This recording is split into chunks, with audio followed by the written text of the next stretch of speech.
Bismillahirrahmanirrahim.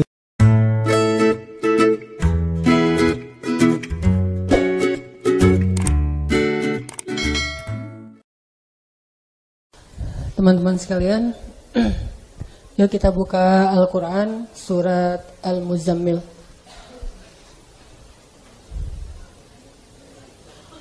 Ustaz Muzammil mana?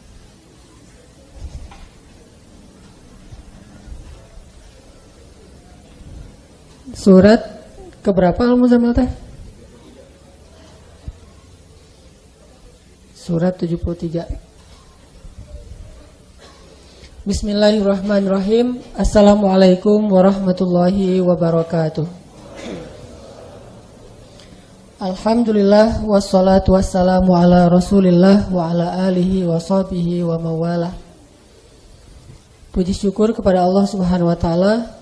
Salawat serta salam teruntuk Nabi besar Muhammad sallallahu alaihi wasallam. Rabbi syrah li sadri wa yassir li amri wahlul 'uqdatam min lisani yafqahu qawli. Teman-teman yang dirahmati Allah Subhanahu wa taala, mungkin teman-teman pernah dengar saya menyampaikan satu kisah berkaitan dengan malam Lailatul Qadar. Bahwa pada suatu malam di bulan Ramadan, Jibril datang kepada Rasulullah SAW menyampaikan tentang kapan datangnya atau kapan jatuhnya Lailatul Qadar pada Ramadan kali itu. Jadi misalnya sebutlah Ramadan kali ini Lailatul Qadarnya malam 27. Datang nih Jibril kepada Rasulullah terus bilang, "Ya Muhammad, beribadahlah kamu sebanyak-banyaknya pada malam 27 Ramadan. Karena malam 27 kali ini adalah malam Lailatul Qadar." Seolah-olah ceritanya gitu. Saking bahagia dan senangnya Nabi karena tahu kapan Lailatul Qadar, jadi nggak perlu lagi kita mencari di malam-malam yang lain full 10 malam atau selama Ramadan. Tinggal fokus ke satu malam aja. Dan Nabi bahagia sekali, senang sekali dengan berita ini. Nabi pun keluar rumah untuk memberitahu kepada kaum muslimin kapan akan jatuhnya Lailatul Qadar pada tahun itu. Tapi begitu Rasulullah keluar dari rumahnya, pengen ngasih tahu kepada orang Islam, di depan di jalan raya Nabi melihat ada dua orang yang bertengkar, berselisih, saling mencela, ribut. Sehingga Nabi akhirnya mendamaikan di antara mereka, jadi penengah. Sampai kemudian mereka mau damai.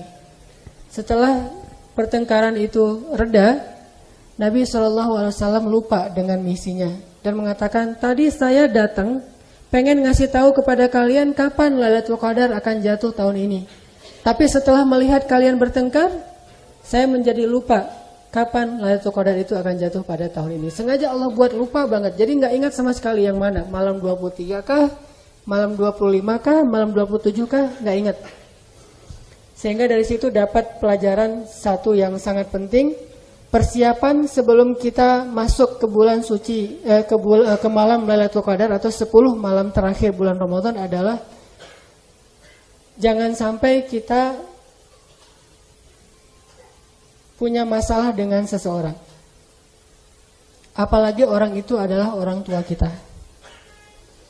Karena meskipun kita beribadah di malam Lailatul Qadar, karena 10 terakhir kita mungkin beribadah, kalau kita punya sangkut paut masalah dengan seseorang, apalagi orang tua kita, maka amalan-amalan kita pada malam itu seperti tidak tercatat di sisi Allah Subhanahu wa taala.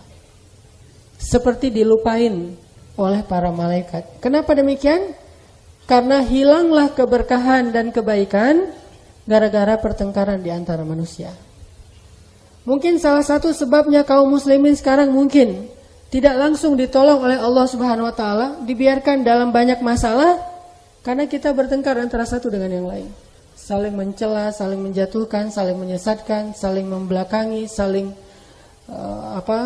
mendengki antara satu dengan yang lain. Makanya Nabi SAW memesan kepada kita, pesanan terakhir Rasul sebelum beliau wafat itu apa? La tahasadu wala tabaghadu wala tadabaru. jangan kalian saling dengki, jangan kalian saling membelakangi, jangan kalian saling marah, jangan kalian saling benci. Kenapa demikian? Karena permasalahan yang terjadi di antara kalian itulah yang menjadikan berkah dari Allah itu tidak turun kepada kalian. Amal-amal soleh itu tergantung antara langit dan bumi gara-gara masalah kita yang belum selesai di antara manusia.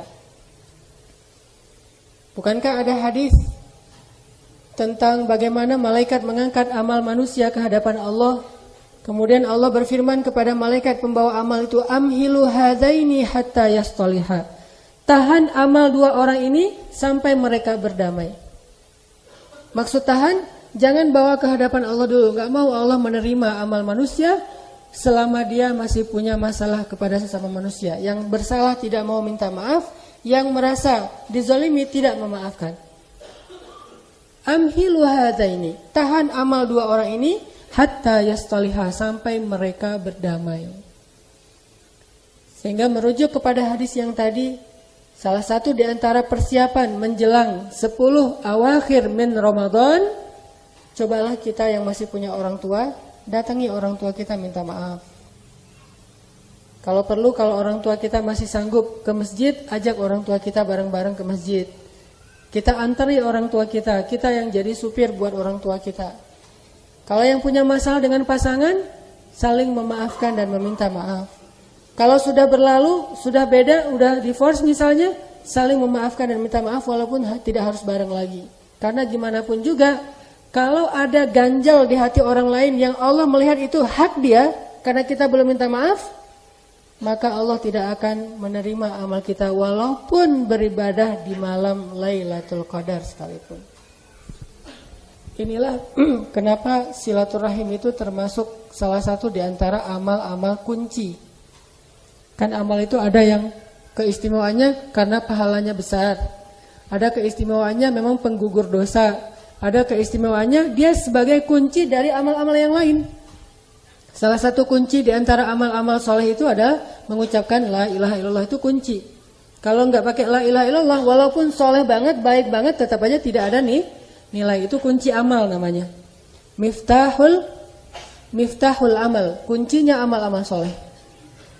Terus amal yang lain yang menjadi kuncinya amal soleh adalah ittiba, misalnya mengikuti Rasulullah SAW. Karena seseorang yang mengingkari sunnah Nabi, walaupun dia melakukan kebaikan tetap tidak bernilai. Nah, yang lainnya kunci amal soleh itu adalah menyambung hubungan yang terputus. Berdamai dengan orang yang punya masalah dengan kita. Itu kuncinya amal. Dengan hadis tadi bahwa walaupun kita beramal soleh banyak, kalau kita memutuskan hubungan dengan seseorang, maka amal soleh kita itu tergantung antara langit dan bumi. Kalau kita meninggal, hubungan kita belum didamaikan, belum tersambung, berarti amal kita yang tergantung di langit bumi tadi itu akan berguguran, tidak diterima oleh Allah. Tapi kalau kita sambung, yang tadi kegantung antara langit dan bumi, diangkat lagi di hadapan Allah dan Allah menerima, tidak mengatakan amhilu hadaini hatta yastaliha. Ini salah satu di antara persiapan supaya kita bisa insya Allah dapat Lailatul Qadar dan Lailatul Qadar kita itu diterima oleh Allah Subhanahu wa taala. Kan banyak anak yang soleh kepada orang lain, tapi ke orang tuanya dia durhaka. Kenapa saya bilang durhaka? Sekedar mengatakan uffin terhadap orang tua itu sudah durhaka. Jangan tunggu sampai mukulin ayah, mukulin ibu, ngebentak. Kita mungkin gak sampai segitunya, tapi sekedar bilang uffin, ngeluh kepada orang tua kita yang membuat orang tua kita kata-kata itu jadi menyedihkan hatinya. Uffin yang menyedihkan hati orang tua itu adalah uququl walidain. Itu termasuk di antara kedurhakaan terhadap kedua orang tua. Ini persiapan yang mudah tapi cukup penting kalau kita pengen 10 terakhir kita insya Allah menjadi malam-malam yang berharga. Kalau orang tuanya jauh, telepon orang tuanya.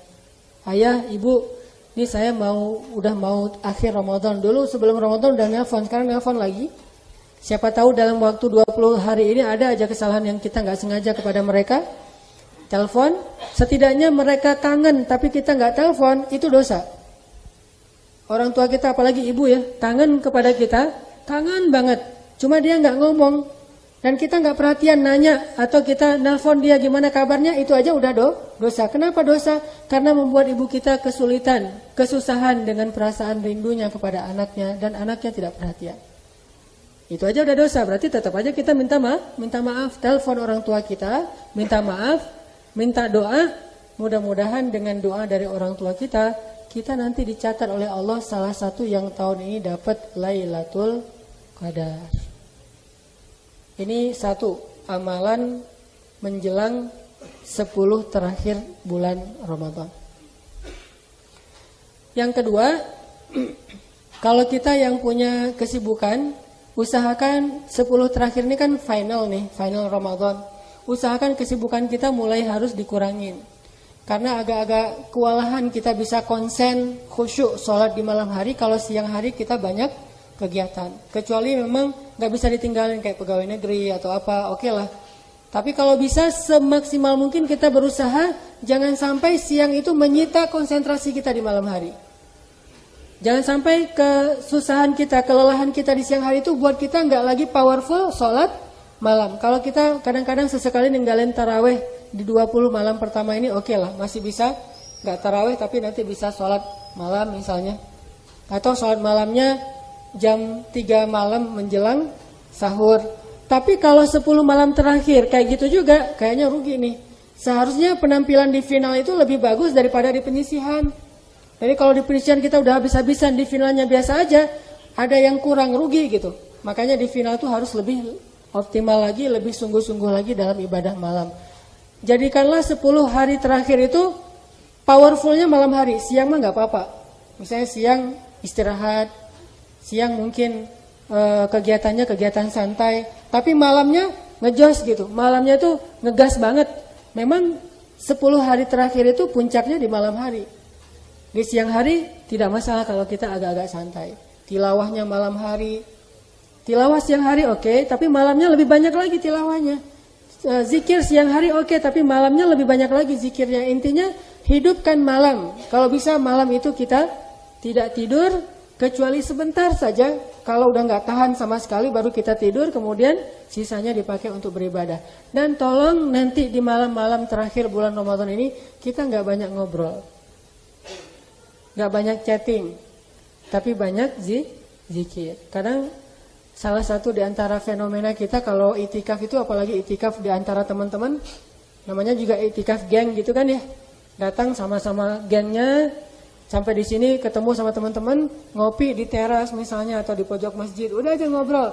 Nggak sengaja, nggak kita sadarin, ternyata kita udah ngelewatin berjam-jam hanya dengan ngobrol. Walaupun nggak dosa mungkin, dan duduk di masjid aja udah berpahala, tapi kan sayang kalau hanya ngobrol sebentar. Kecuali panitia mungkin untuk kemaslahatan bersama dia butuh koordinasi satu dengan yang lain. Tapi kita sebagai peserta banyak-banyak zikir aja deh. Karena zikir kita menjelang tahajud akan membuat khusyuk lebih terasa nanti ketika kita tahajud. Ini yang kita lakukan nanti di 10 malam terakhir yang akan dimulai kapan? Malam Ahad besok.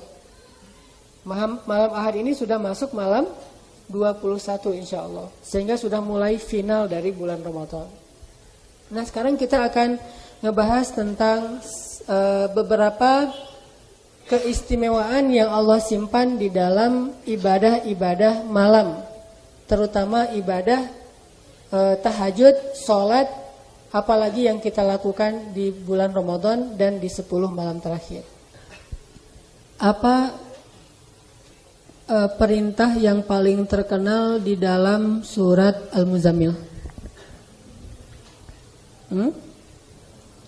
Perintah apa yang paling terkenal di dalam surat Al-Muzammil? Perintah bangun malam atau tahajud. Selain tema tahajud, kira-kira buat teman-teman yang pasti seringlah membaca surat Al-Muzammil, kira-kira ada tema apa lagi yang tersirat di dalam surat Al-Muzammil? Kalau yang tersuratnya adalah tahajud, ada yang tersirat enggak? Ya? Ya? Tilawah? Oke, itu tersurat. Perintah membaca Al-Quran dengan tartil. Ada lagi enggak? Apa? Yang kencang? Menunaikan zakat, oke. tahajud, tilawah, zakat. Apalagi? Surat Al-Muzammil ini kalau kita teliti lebih dalam, sebetulnya surat tentang suami istri. Surat tentang suami istri. Terutama di sini ada pesan yang tidak tersurat tapi tersirat di dalamnya kepada para perempuan. Mana? Oh, perempuan. Salah ngelihat ke atas. Kepada para perempuan, para istri-istri nih. Surat Al-Muzammil ini surat Makkiyah atau Madaniyah? Makkiyah artinya surat yang turun apa? Surat yang turun di Mekah atau surat yang turun sebelum hijrah? Sama enggak tuh? Beda. Karena enggak semua surat yang turun di Mekah itu Makkiyah. Ada surat yang turun di Mekah tapi namanya Madaniyah. Idza jaa nasrullahi wal fath. Tapi dia Madaniyah. Surat yang turun sebelum hijrah. Sedangkan Madaniyah surat, ini sekalian belajar tafsir ya. Surat Madaniyah itu surat yang turun setelah hijrah. Kenapa hijrah jadi tonggak perubahan penanda bedanya nama surat? Karena hijrah itu adalah perubahan dalam strategi dakwah. Saking pentingnya hijrah. Oke, kita balik ke surat Al-Muzammil. Surat Makkiyah, artinya surat yang turun sebelum hijrah. Bahkan bukan cuma Makkiyah. Surat Al-Muzammil ini adalah surat yang salah satu surat yang pertama turun. Salah satu surat-surat yang pertama turun seperti Al-Fatihah, Al-Ikhlas, Al-Muzammil, Al-Mudaththir, Al-Alaq, Iqra bismi rabbikal ladzi khalaq. Dia menjadi salah satu surat yang pertama-tama turun. Kalau dia surat yang pertama turun, kira-kira waktu itu istri Nabi masih yang siapa? Khadijah. Jadi surat-surat Makkiyah, terutama yang awal-awal, itu surat-surat yang turun ketika masih ada Khadijah di sisi Rasulullah. Sehingga tetap di dalam surat itu ada selalu kayak pesan-pesan yang tidak tertulis tentang kehidupan Rasulullah bersama Khadijah. Jadi kalau kita pengen tahu hidupnya Rasulullah bersama Khadijah itu, coba deh buka lagi lembaran-lembaran ayat yang turun di awal-awal risalah. Di situ kita bakalan tahu gimana sih rumah tangga Rasulullah dengan Khadijah. Salah satunya adalah surat Al-Muzammil dan surat Al-Mudaththir. Ketahuan di situ gimana Khadijah. Nanti saya hubungkan dengan Ramadan. Apa artinya ayuhal muzammil? Wahai orang yang berselimut. Apa artinya ayuhal mudaththir? Sama kan ya? Wahai orang yang berselimut. Tapi kok selimutnya beda merek? Yang satu ya ayuhal muzammil, hai orang yang berselimut. Yang satu lagi wahai ya ayuhal mudaththir, wahai orang yang berselimut. Sama-sama wahai berselimut, tapi kenapa mudaththir dan muzammil? Di Al-Latif udah ada muzammil, tinggal nyari Mudaththir. Insya Allah ntar followersnya banyak juga nih.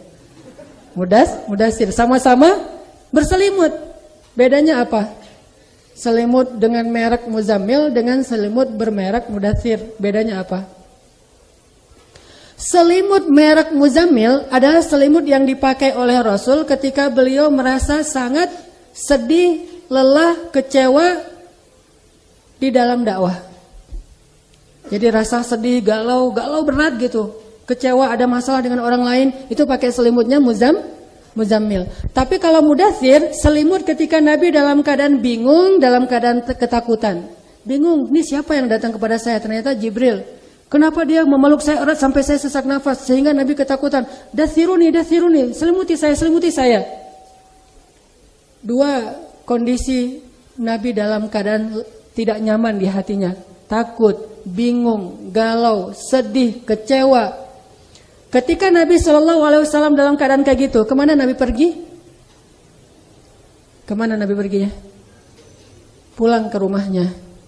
Lalu di rumahnya kemana beliau pergi? Ke kamarnya. Lalu apa kata beliau kepada istrinya? Daththiruni, zammiluni, selimuti saya. Itu bukan ogoh ya, bukan manja. Tetapi itulah salah satu di antara peran seorang perempuan kepada suaminya ketika dia pulang berdakwah, pulang bekerja, pulang mencari nafkah. Sehingga ada satu pesan dari ulama, di antara amal soleh seorang perempuan itu adalah menanti kedatangan suaminya. Bukan nanti di pintu terus udah datang, oh ya udah datang, udah ya, beres ya. Enggak gitu. Ternyata di situ ada peran lain, menanti kedatangan suami ngapain? Kalau suaminya lelah, maka dia akan melepaskan kelelahan suami itu dengan apapun yang diharapkan oleh suami. Mungkin minum air, mungkin dipijetin, mungkin diselimutin, dan seterusnya dan seterusnya.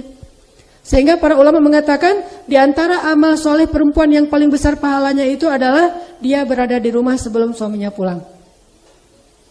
Di antara amal soleh perempuan yang paling besar pahalanya itu adalah dia berada di rumah sebelum suaminya pulang. Kira-kira yang nyelimutin Nabi dengan Muzammil dan Mudassir siapa? Khadijah.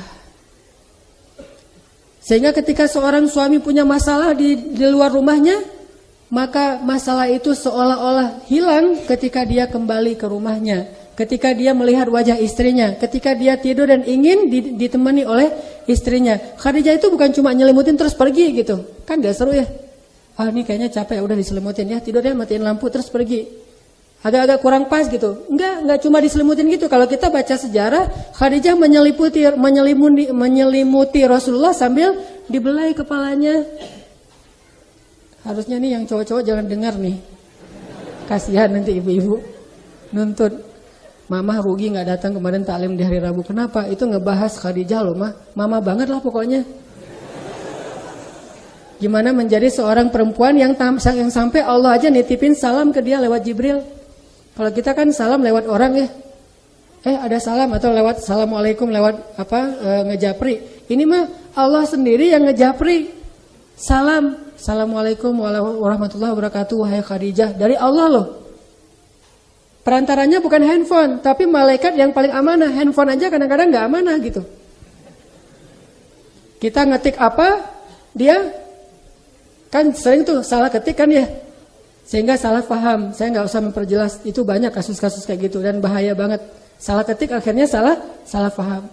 Kalau Allah mah menitipkan salam itu lewat malaikat yang paling amanah. Jibril alaihissalam datang kepada Khadijah, sopan lagi tuh masuknya tuh. Khadijah udah berjilbab belum? Ya udah saya tungguin. Pas Khadijah udah berjilbab masuk, ya Rasulullah, titipin salam ya buat Khadijah dari Allah dan dari Jibril.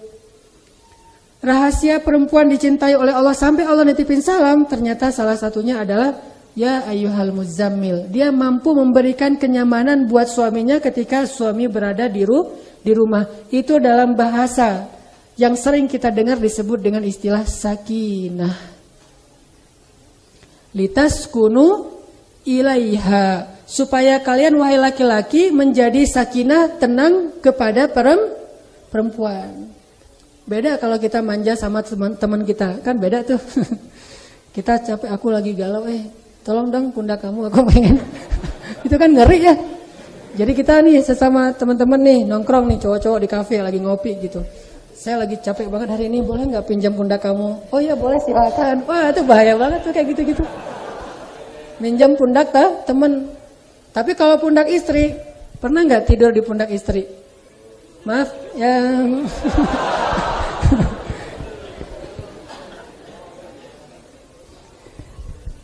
Itu keren banget.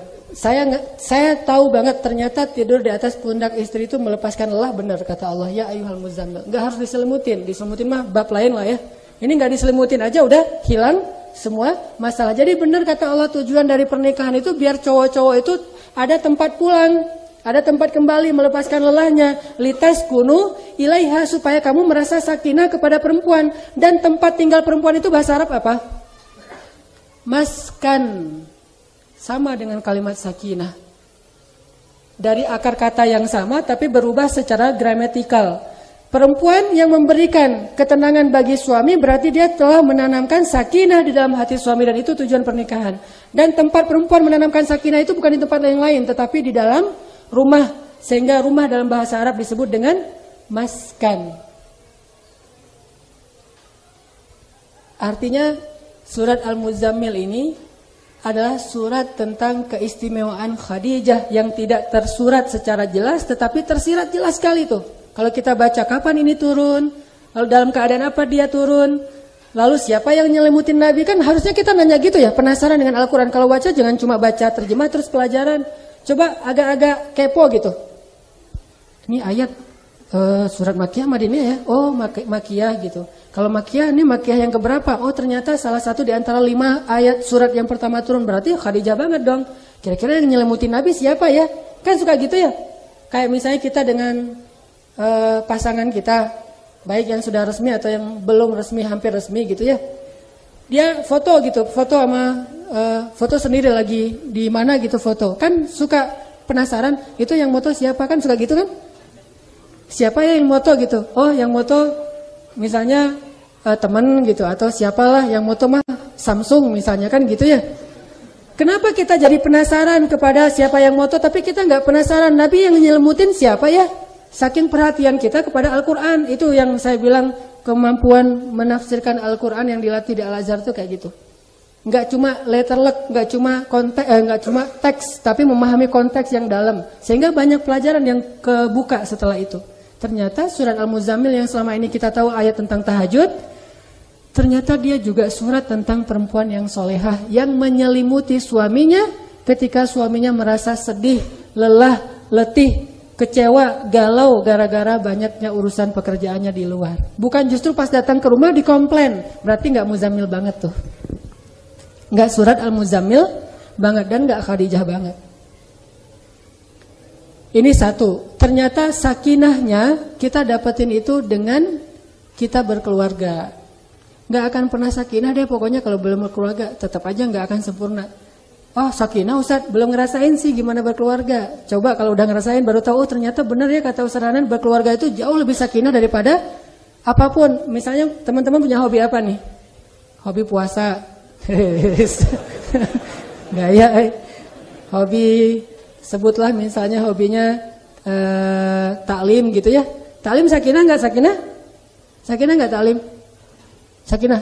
Apa bukti sakinah dalam taklim? Ngantuk. Orang kalau udah masuk taklim ngantuk. Berarti taklim itu sakinah, saking menenangkan jadi bisa tidur.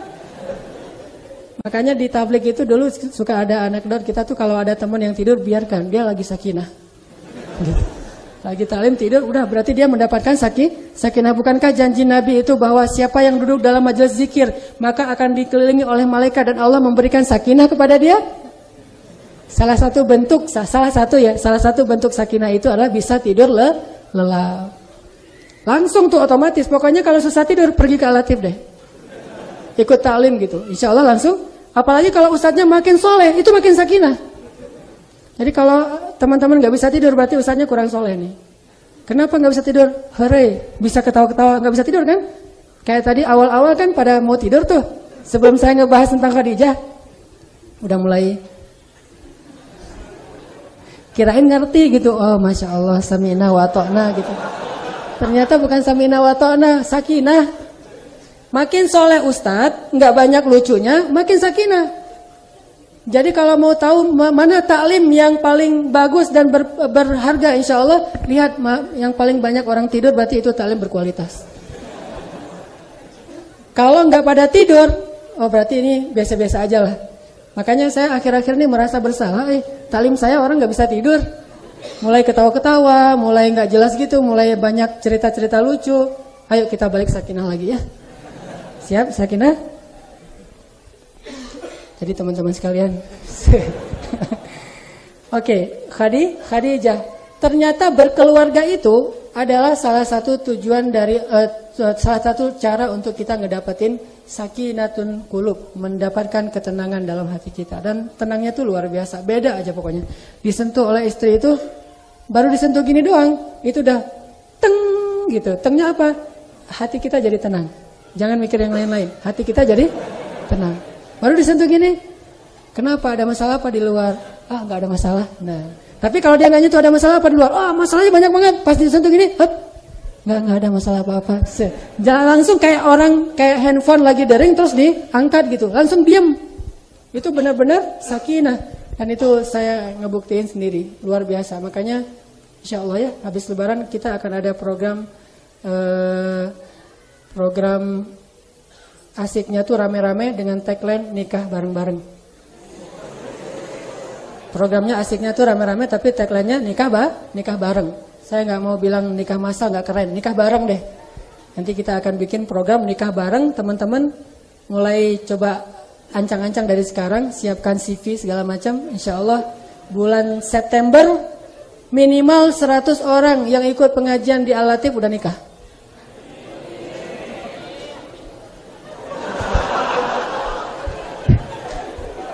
Bahaya diaminkan bulan Ramadan lagi ya.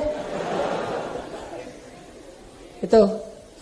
Terus yang kedua, gimana cara ngedapetin ketenangan? Ada ketenangan yang lebih besar daripada pernikahan ternyata.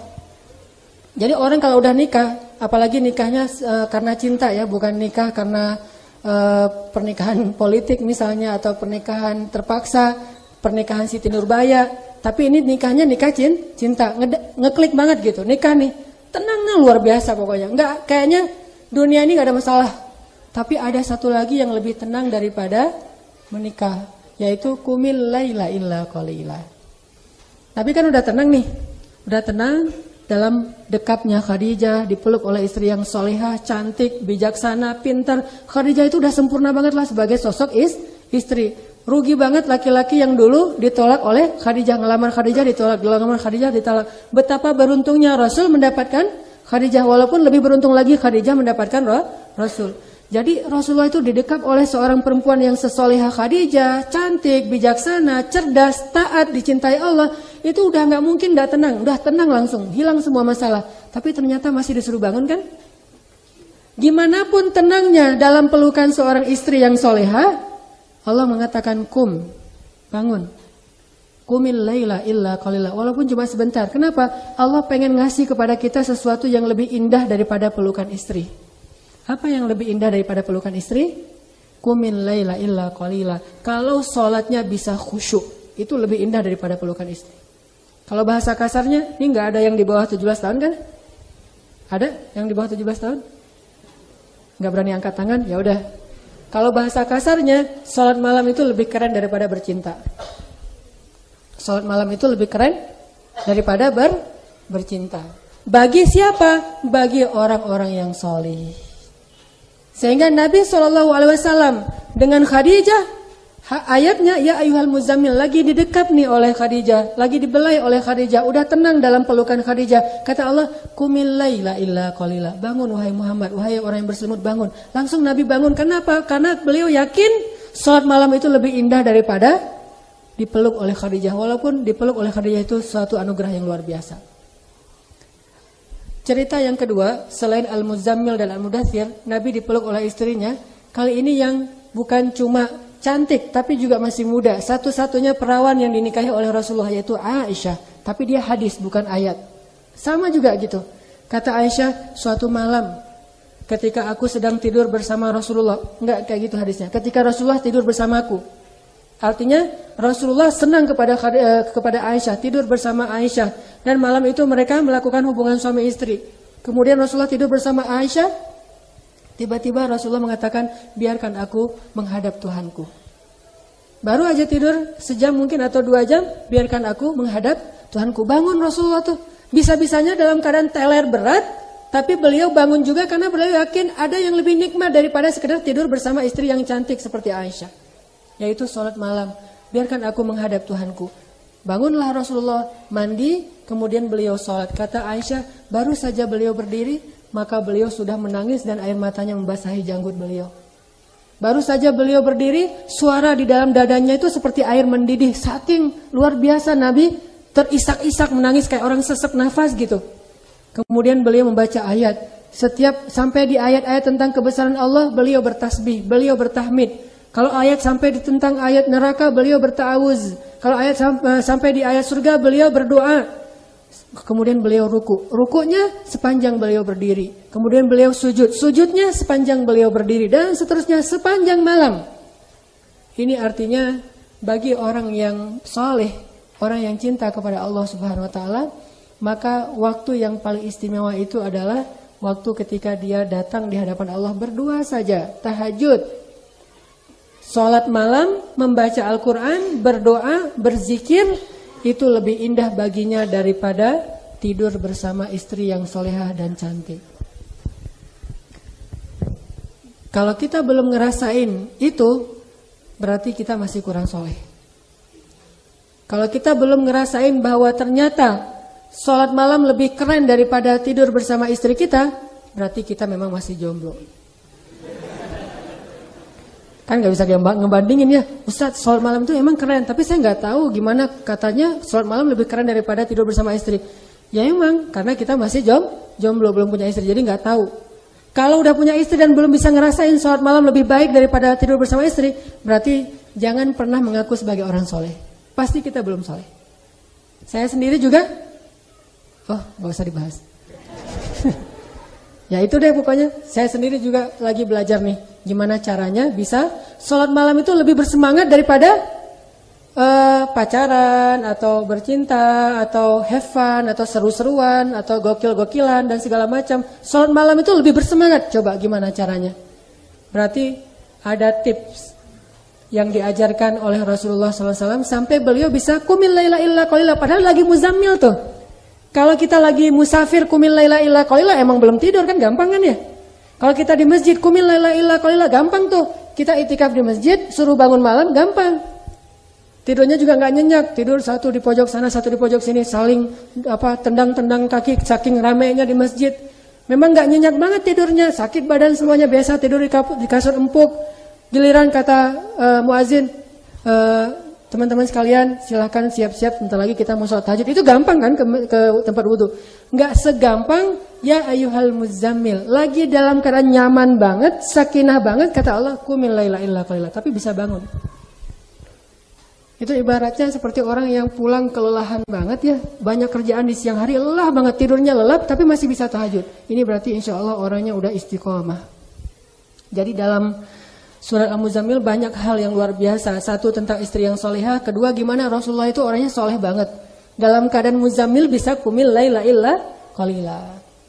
Dalam keadaan sedang berselimut, dalam keadaan hangat, dalam keadaan nyaman banget, tapi masih bisa tahajud. Ini menunjukkan bahwa Rasulullah SAW adalah orang yang sangat istiqomah. Di sisi lainnya, ini menunjukkan bahwa ternyata qumil laila illa qalila itu penting sekali gitu. Walaupun kita dalam keadaan tenang sekalipun, dalam keadaan lelap gimana pun juga nyaman, tetap harus bangun. Tetap harus ngerasain tidak nyamannya tahajud, susahnya berwudu, dinginnya air di malam hari. Tetap kenapa? Saking pentingnya tahajud. Kalau bahasa saya, ya ayyuhal muzammil itu adalah nenengin dulu. Lagi ada masalah, istri yang menenangkan. Tapi istri gak bisa ngasih solusi. Istri hanya bertugas menenangkan suami. Jadi begitu suami ada masalah di luar rumah, pulang ke rumahnya dalam keadaan manja gitu, pengen ditenangkan oleh istrinya, maka istrinya akan menenangkan suaminya. Dan itu tugas sangat-sangat mulia, besar sekali pahalanya, ditenangin sama istri. Tapi apakah istri bisa ngasih solusi? Gak bisa. Terus gimana caranya? Setelah tenang, Allah suruh bangun, Allah mau ngasih solusi nih. Alakah hajah? Apakah kamu butuh sesuatu dariku, hai hambaku? Apakah kamu butuh pertolongan dariku, hai hambaku? Wasta'inu bis sabri was shalah. Minta pertolongan Allah dengan sholat. Salah satunya sholat malam. Berarti ketika Allah Subhanahu wa taala memberikan kita Lailatul Qadar, Allah Subhanahu wa taala memberikan kita kesempatan untuk meminta pertolongan Allah seperti seseorang yang beribadah 80 tahun lamanya lalu berdoa, ya Allah tolong saya. Kira-kira Allah tolong enggak tuh? 80 tahun sujud terus ruku, berdiri, sujud, berdiri, ruku, sujud, berdiri, sholat terus 80 tahun enggak berhenti. Di tahun ke-80-nya dia bilang, ya Allah bantulah saya. Kira-kira ditolong enggak sama Allah? Ditolong banget kan ya? Gak usah 80 tahun, amalan kecil aja Allah langsung tolong. Apalagi beribadah 80 tahun non-stop, pasti Allah tolong. Berarti motivasi kita adalah kita coba kejar Lailatul Qadar itu adalah supaya Allah menolong kita atas semua hajat-hajat kita. Yang pengen nikah bulan September, gak boleh kelewat Lailatul Qadar malam 10 terakhir Ramadan kali ini. Allah tolong, sebutin aja ciri-ciri yang paling keren gitu. Jangan suudzon sama Allah. Allah mah kayaknya kalaupun nolong paling ngasih yang standar-standar aja gitu. Aku tergantung prasangka hambaku kepadaku. Maka bikin aja ciri-ciri yang paling keren ya Allah. Yang paling keren ya Allah, yang paling cantik, yang sesuai selera saya kan Allah tahulah selera saya kayak gimana kan Allah. Udah sebutin aja yang paling keren, insya Allah Allah kasih yang sesuai dengan selera kita. Tapi gimana caranya? Jangan kelewat satu malam pun di 10 terakhir, karena kita nggak tahu yang mana yang malam Lailatul Qadar. Yang pengen apa lagi? Pengen sukses dunia akhirat. Kalau yang paling penting pengen masuk surga, karena nggak ada yang lebih berharga daripada masuk surga. Jangan ngelewatin satu malam pun di malam-malam terakhir 10 Ramadan ini. Yakin saja bahwa ada orang beribadah 80 tahun terus berdoa, masa Allah nggak kabulkan? Dan Allah menyingkat itu, didiskon menjadi hanya satu malam saja yang kita cari selama 9 atau 10 malam, Allah pasti akan mengabulkan. Ini pembahasan singkat tentang Al-Muzammil, nanti akan kita bedah dalam setiap malam kajian menjelang sholat tahajud 10 malam terakhir. Kita akan membedah tentang segala hal yang berkaitan dengan sholat malam, itikaf, tahajud, tilawah. Ini hanya pembukaan tentang surat Al-Muzammil. Di situ ada sedikit tambahan gimmick tadi tentang istri yang solehah, tapi disambungkan dengan Ramadan. Ternyata Rasulullah itu istiqomah banget, gimana pun nyaman, beliau tinggalkan kenyamanan demi mendapatkan ridho Allah SWT. Kita nyaman tidur di rumah, tapi tidurlah di masjid. Kita nyaman sholat di rumah, tapi sholatlah di masjid. Kita nyaman itikaf di rumah, tapi itikaflah di masjid. 10 malam aja. Nanti lebaran bebas deh, istirahat deh. Gak usah itikaf di masjid juga gak apa-apa. Gak usah tahajud di masjid juga gak apa-apa. Tahajud di rumah aja masing-masing. Tapi 10 malam ini paksain aja deh. Gak akan tenang, gak akan nyaman, gak akan seenak di rumah, gak apa-apa. Qumil laila illa qalila. Walaupun kalian selama ini selama 11 bulan muzammil. 11 bulan dalam keadaannya nyaman. Jadi jangan cari nyaman ya. Nanti pas kita itikaf, di masjid gak nyaman. Di masjid kurang ini, kurang itu. Jangan cari nyamannya. Kalau cari nyamannya di rumah. Apalagi rumah itu namanya maskan. Apalagi kalau di rumah itu ada seorang sakinah. Kalau yang nggak ada sakinah di rumah berarti sama aja kan ya di rumah dengan di masjid. Ya udah nggak usah terlalu banyak berharap ya.